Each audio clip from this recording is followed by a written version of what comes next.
Hi guys! Welcome po ulit sa aking channel. Slim Malakay po. Simplify happiness, simpleng buhay. Buhay na walang arte, less stress. Join me guys sa aking simpleng vlog for today. Sa magandang buhay po sa ating lahat.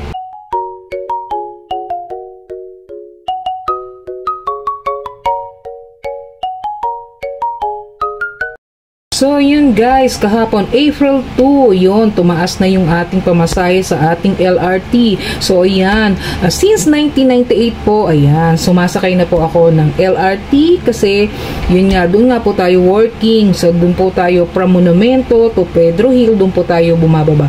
So kahapon, from 25 pesos po, naging 30 pesos na po siya. So alam niyo ba guys, noong 1998, correct mo nilang, tama nyo na lang po ako kung mali yung aking sasabihin. Sa pagkakatanda ko po, nung time na katatanggap ko pa lang po dun sa trabaho, ano po yung token? Token po siya, yung pinakagagamit para ikaw ay makasakay sa LRT. So yung token na yun ay nagkakahalaga ng 10 pesos. So yun, 10 pesos. So bibili ka dun sa counter, 10 pesos, and then yun, coins yung coins, LRT token yung ibabayad mo para makasakay ka sa LRT. So dun sa ibaba po ng nung LRT, may mga nagtitinda doon guys. So yan, 1998 may nagtitinda po doon ng mga token din. So yung token na yun, mabibili mo ng 12 pesos. So yun, may tubo sila na 2 pesos. So yun. At so pagka minsan hindi ka nakakabili ng stock na token, minsan syempre pagkakapos ka sa budget, wala kang token. So pag mahaba yung pila dun sa bilihan ng token sa itaas, doon ka nalang bibili sa ibaba. Sa 12 mo mabibili yun. Hanggang sa nagtaas, naging 12 dun sa itaas, sa ibaba naman naging 15. So yun, hanggang sa nawala na yung token, yun na nga ang pumalit. So yun, yung ating card, yung ating beep card. Imagine niyo yung 1998 na yun, talagang from 10 pesos, so ngayon 30 pesos na siya, no? So, nagulat lang ako. Sa akin pagkakatanda rin, before na nag-COVID, guys, parang nasa 20 pesos na siya. So, hindi po masyado kung na yung 20 pesos eh. So, naging pa siya, naging na 25 pesos na. So, yun. At, ngayon nga, 30 pesos na siya. So, sobrang no, guys. So, ako kagaya ko sa isang ordinaryong empleyado. So, ramdam ko yun, guys. Ramdam ko yun. Kaya nga sabi ko, meron naman ang increase sa aming sahod, sa ating sahod.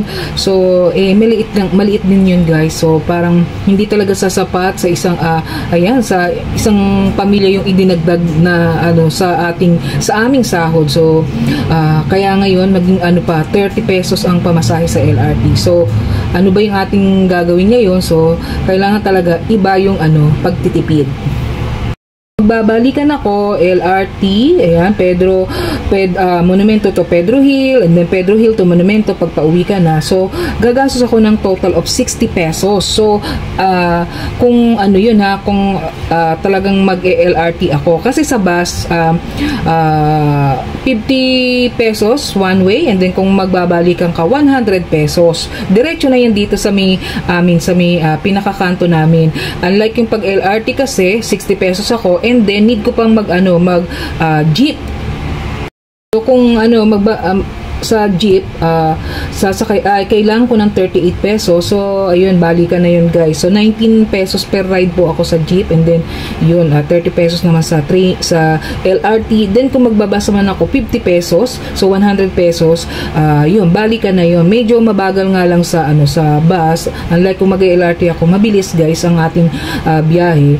So, mas makakatipid tayo ng 2 pesos doon sa LRT kung mag-jeep tayo. Kaya lang ang din, kung halimbawa naman ka guys, aircon na e-jeep, yung e-jeep na tinatawag, 21 pesos naman.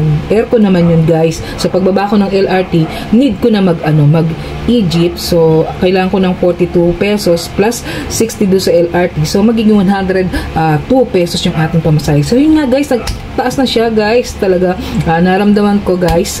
Mabigat siya, guys. At sabi ko nga, ayan, magbabawas na naman tayo ng kung titingnan natin kung saan naman tayo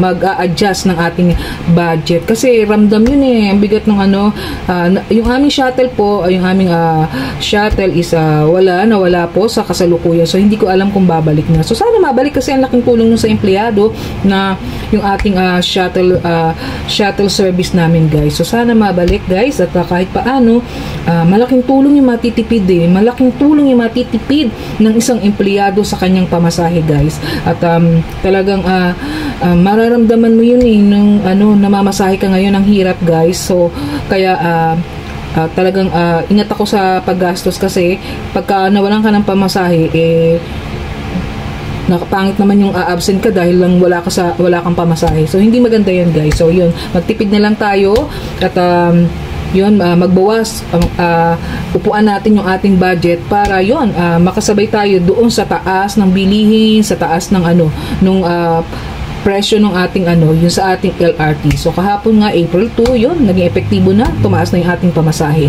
So yun, sa mga kananay na kagaya ko na nagbabudget na yan, empleyado na gumagamit na sumasakay sa LRT. So yun, nag 30 pesos na siya guys. Ang Monumento to Pedro Hill yun guys. So kaya yan, iba yung pagtitipid.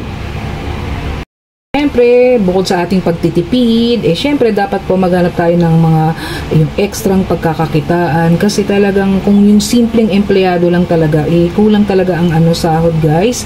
So, kahit paano talaga dapat magtuwang ang mag-asawa sa mga gastusin, sa mga perang pumapasok sa ating pamilya. So, yun lamang guys. At lagi po tayong magdasal, samahan po natin ng dasal at na tayo ay laging magkaroon ng malusog na kapangangatawan. Kasi mahirap pag nagkasakit yung kulang ka na nga sa budget, magkakasakit pa ang ating pamilya, napakahirap. So, yan. God bless everyone po. Sa magandang buhay po sa ating lahat.